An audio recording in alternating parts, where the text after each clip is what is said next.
This is Jeep Safari vendor show. There's a lot of vendors, not as much as last year, but yeah, let's do a little quick walk around, check it out.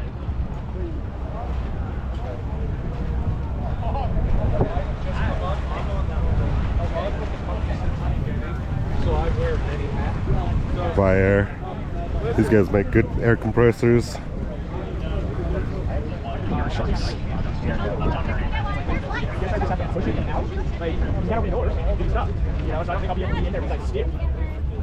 Power tank.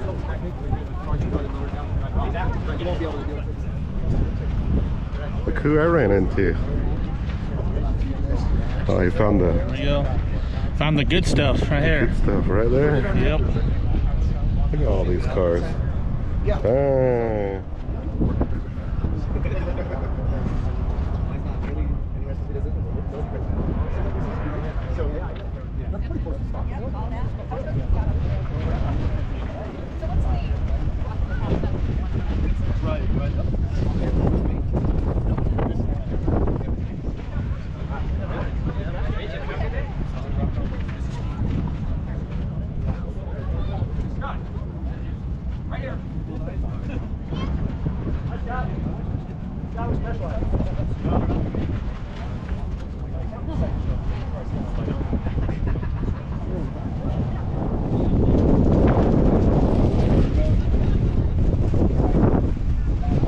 Make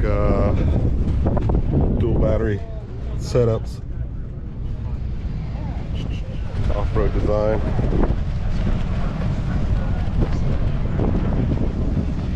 So this is the 205 I run in my buggy.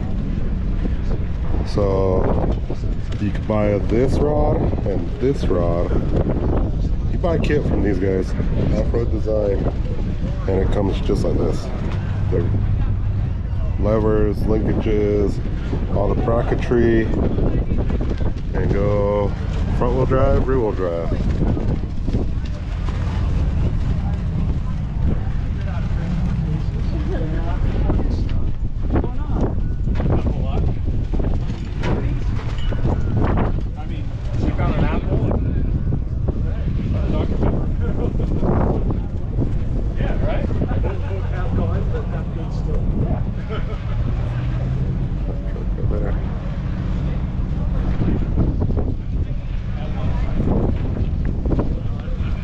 Here's a doubler.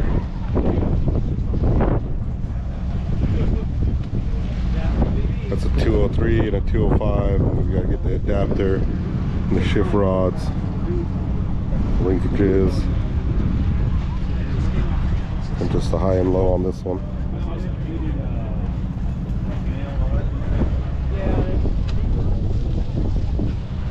Middo. Those are the tires I got running on my buggy. We're inside. There's Yukon gear. Skyjacker. American Iron. Artec.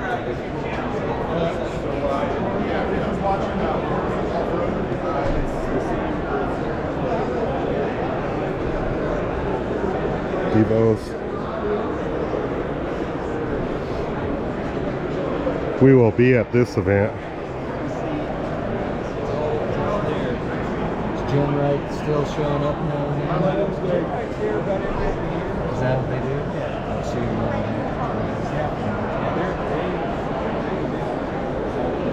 Advanced adapters. They do a bunch of adapters also. Shifters, shift cables.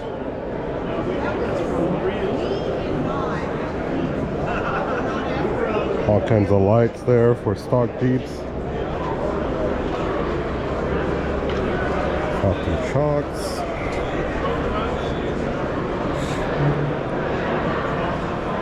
Tail flaps.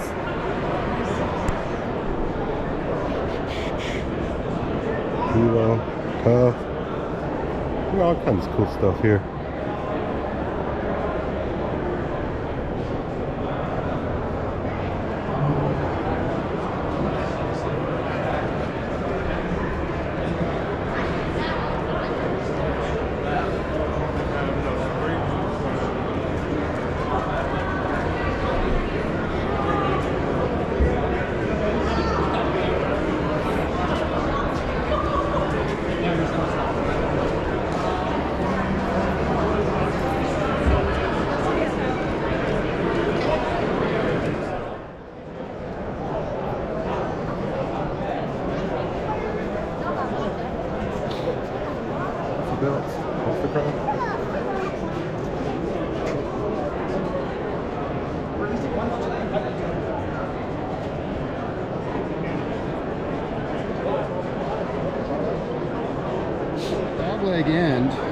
the big problem is these flop, right? Yeah. So the way a lot of folks solve that problem is they put a really tight F1 fit bearing. So the ball is really stiff to misalign. The problem with that is now you've got stiffness in your steering. Oh, yeah, yeah. A lot of drag. So the way this is designed is it's machined to be a race. So there's a grease screw that's got a zerk. Yeah. So now when you're steering, the entire spherical is rotating in the housing. Yeah. So it's smooth as butter, no steering drag at all. When you get to the very end and that knuckle misaligns a little bit for the Ackerman angle, the ball misaligns just slightly as it needs to, right? So we run the much tighter F1 bearing so it doesn't flop as well. The way this is cut, it limits the amount of misalignment. So you've got no more flop, no more drag, and it's 4140 inch and a quarter. I mean, it's a beefy piece. Yeah. Yeah, I think it's pretty heavy. What do you think it weighs? Oh gosh, I don't know. Yeah, we never. 5-6 pounds probably. Yeah, no, I think it's beefy. Yeah. I think it's awesome. Thanks. You got it on this thing, don't you? No, unfortunately, we didn't get my. We didn't get it on there in time. We're just launching these today. Oh, okay.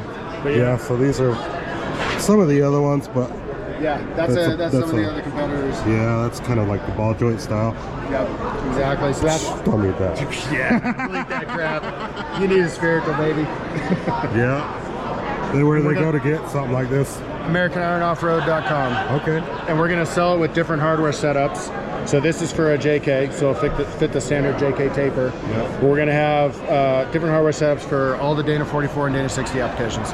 Oh, nice. Yeah. So and in stock setup or flopped over the top with a straight cut.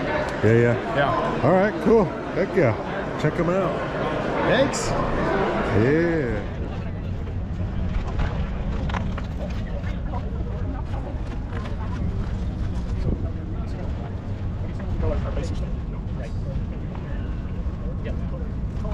Yeah, it looks off. That's all you have to get. Yeah, I put the other ones on because I ordered these and I realized I missed the time frame when I ordered other ones. I put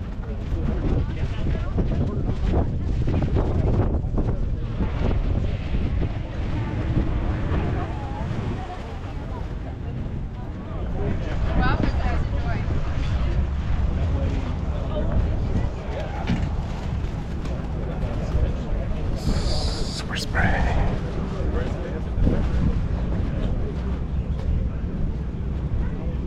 Best top, not here. Anyway, check this thing out.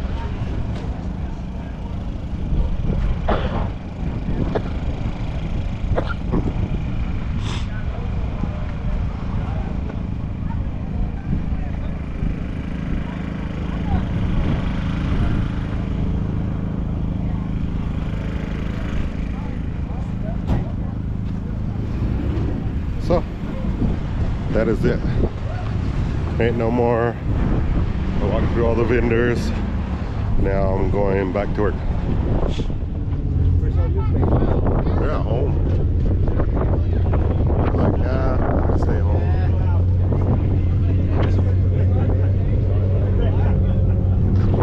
Computer there. Random dude. So this potato salad, usually it's more be like people standing all on the side, cheering on, getting all drunk. Ain't nobody. There's a bunch of people on that hillside.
Yeah, that's an extreme line. Oh, he's got it. Look at that. Made it.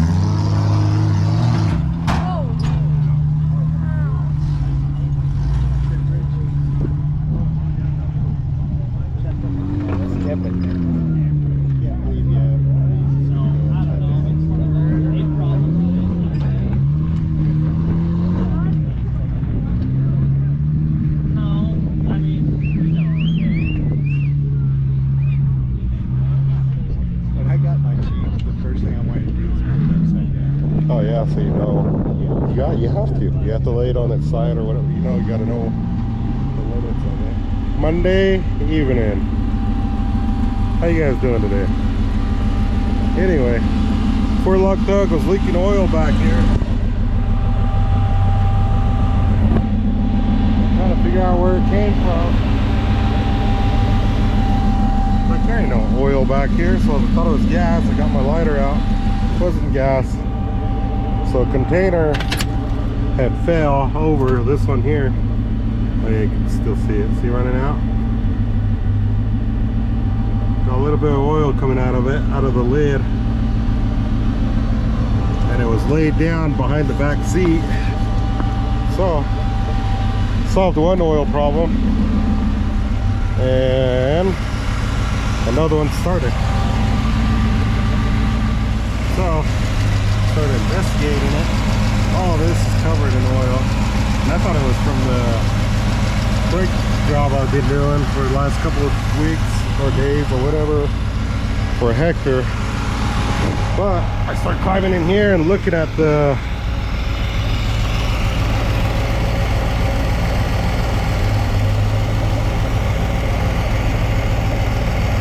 this hose right here goes into the block. That's where all my oil's coming from. So what I'll do now is pull that out, put some Teflon tape on it, put it back in, plumber's tape, whatever you want to call it, and hopefully that fixes my problem.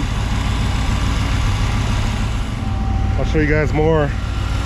I'll tear it apart and show you guys what's causing the leak. Now I got it nice and warm. So I got the piece out.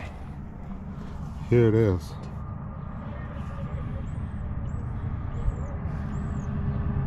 Just a little adapter to get the oil flow through it to get oil pressure. You can see there's a little hole in it. So there wasn't a lot of tape on there. So I'm gonna put more on it and then put it back in there and see if that fixes the problem. So, got Teflon back on there.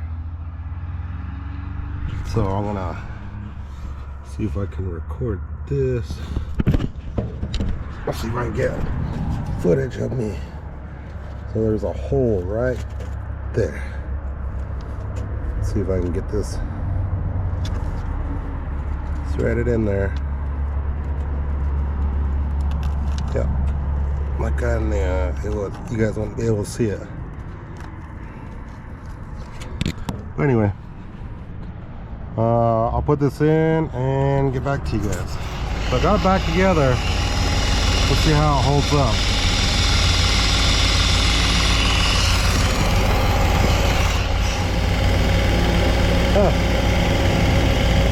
Well, shoot.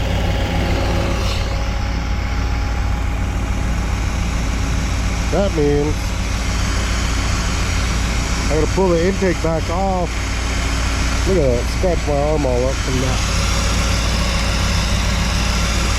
But anyway, that means I gotta pull the intake off. These are reusable up here on top of the intake. The back one is just silicone. So, yay. Yeah, I'll start pulling the intake. Probably tomorrow I'll do that. Tomorrow I'll put the intake on and yeah. Something simple. I thought it'd be a lot more easier than that, but no. You see it leaking right there still. Dang it. Well, Pretty simple. Now I get to go home and hang out with the kids. So here I am again.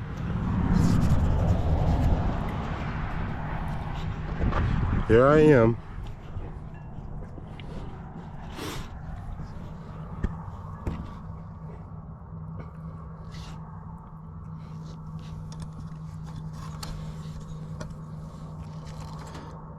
Slathered bunch of RTV around it.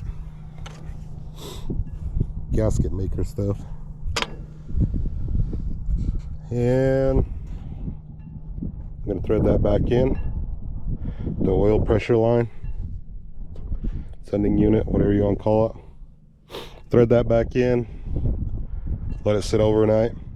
Fire it up tomorrow and see if it leaks. Best I can do. Besides pulling the whole intake, which is not terrible, but if this don't work, then I'll pull the intake. How about that? Well, I was getting ready to go home and see if these guys were okay. They're not okay. We're okay. Just kidding, they're okay. We will be. Going from 1 shifter to 2 shifters. Justin's pulling a transfer case out. He's gonna put 2 shifters in there instead of 1. I say start letting that jack down.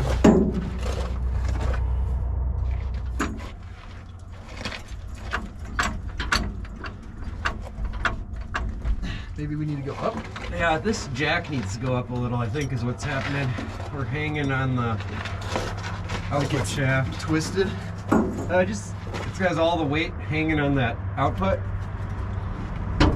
If we can get it to balance right, it should just slide out.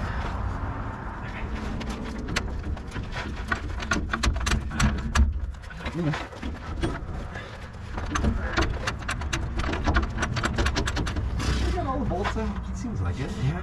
Yeah, they're all out. There's a gap all the way around. Pull them 2 bolts out of the frame, Justin.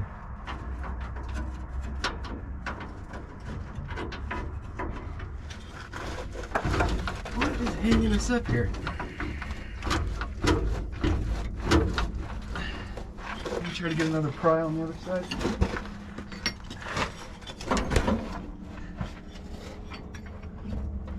Okay, ready? Okay.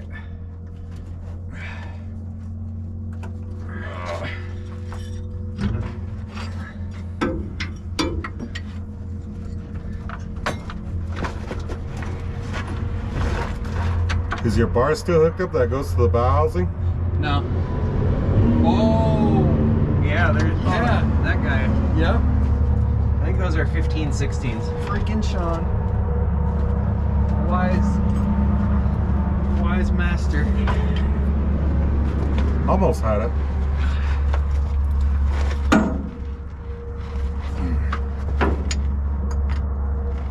I noticed it earlier, and I thought that needs to come off, and then I forgot about it.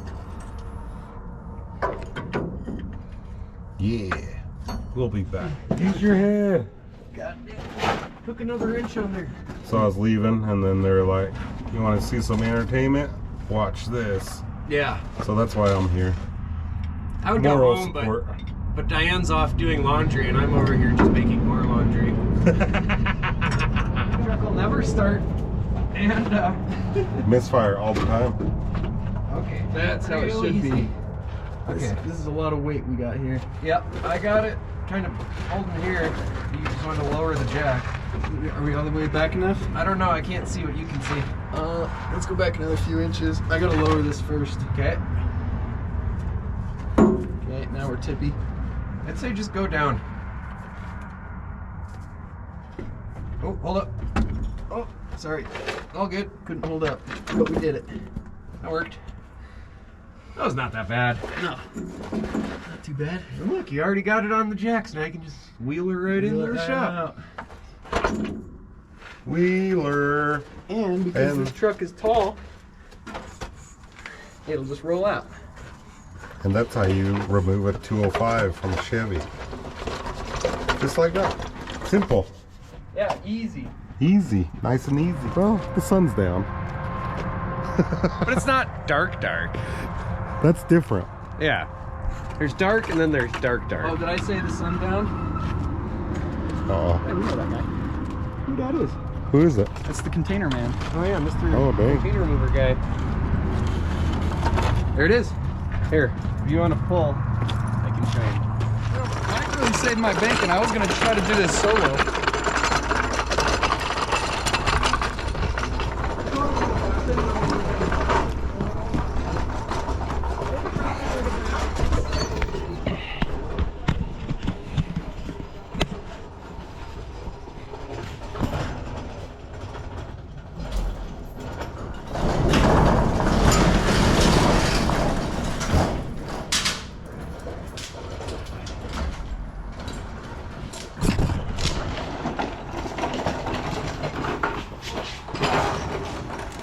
Oh yeah.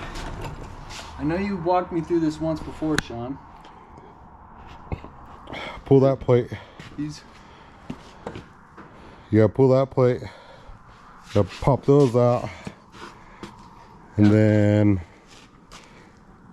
just get rid of those. So there's After springs roll, under here, right? There's roll pins in there. Yeah. This is the spring one, Oh. which is to let you know it's from 4-wheel drive.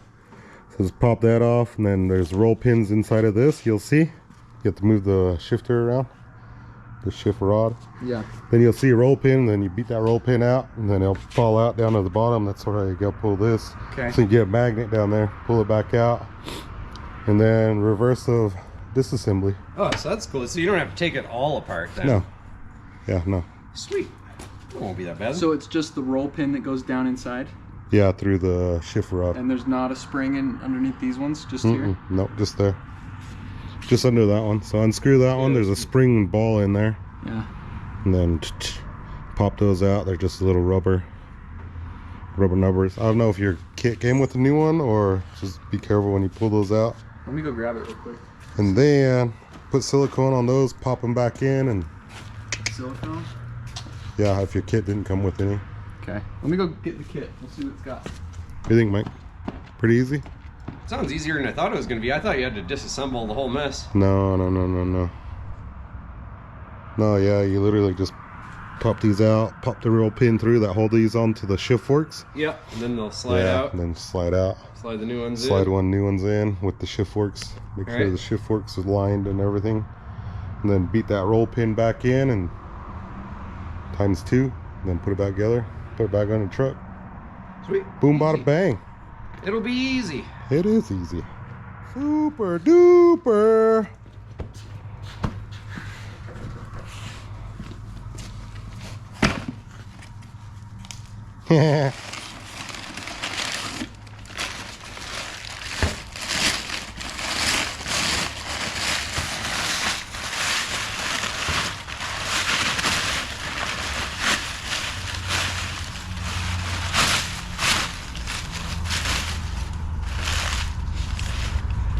Twin stick. Twin stick. Yeah, fancy. It's gonna go bop. Where does this mount? Oh, you got more brackets too. Brackets. More brackets. So there's these gaskets, roll Right there, pins. the roll pin. They go through that hole. Okay. There, yeah, you'll see them when you get them out. And of course, one's longer than the other. You can see that right here too. Right. I don't know how these mount. Looks like it's got an instruction manual. That'll help. Hopefully it's just off that big bolt. I think it is. I think it mounts the same way as stock. Like, where is that bolt? Right there. Look, that's it. Oh yeah, right there. Just like that. Yeah, there's a little bearing in there so it can turn. I opted for the cheap package. I didn't get the marked shifter. So I'll just have to Ooh. remember. One side does one thing, and if that doesn't work, try the other Try side. the other side. What's this? It's your other bits. Oh, right. Your other bits. Little hind joints action. Dude. This is fun. All right. Well, you're on your own. Yeah. I'm going home now. Thanks for your help. Me too. I'll probably just put this in tomorrow if all goes well tonight. Bye. Look at that sunset. So beautiful.